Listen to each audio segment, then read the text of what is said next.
গর্ভধারিণী মাকে দুনিয়া থেকে বিদায় করে দিয়েছে তার 10 মাস 10 দিন গর্ভে ধারণ করা সন্তান কুড়াল দিয়ে আঘাত করে। চিন্তা করে দেখেন একজন মা তার সন্তানকে কিভাবে বিশ্বাস করবে। মায়ের অপরাধ ছিল ছেলেটিকে যখন জিজ্ঞাসা করে কেন তুমি তোমার মাকে দুনিয়া থেকে বিদায় করেছো, তো সে বলে জানি না।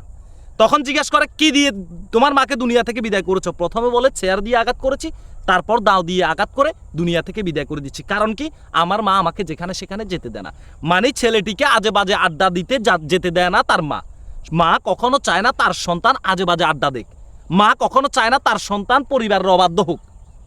মা তাকে বিভিন্ন কাজে বিভিন্ন জায়গায় যেতে বাধা দিত, আজে বাজে আড্ডা দিতে বাধা দিত। আর এটার উপর ক্ষিপ্ত হয়ে সে উন্মুক্ত থাকার জন্য নিজের গর্ভধারিণী মাকে দুনিয়া থেকে বিদায় করে দিয়েছে। আমরা চাই অবিলম্বে এই ছেলেকে আইনের সর্বোচ্চ সাজার আওতায় নিয়ে আসা হোক। এই ছেলের সাজা দেখে বাংলার জমিনে আর কোনো সন্তান মায়ের দিকে চোখ রাঙিয়ে কথা বলার দুঃসাহস যেন না করে। ভিডিওটি শেয়ার করে দেবেন। আর এই কুলাঙ্গার সন্তানটির কি সাজা আপনারা আশা করেন দয়া করে একটু কমেন্ট বক্সে জানাবেন। প্রতিবাদ গড়ে উঠুক, এই ছেলেটির দৃষ্টান্তমূলক শাস্তির দাবি করছি।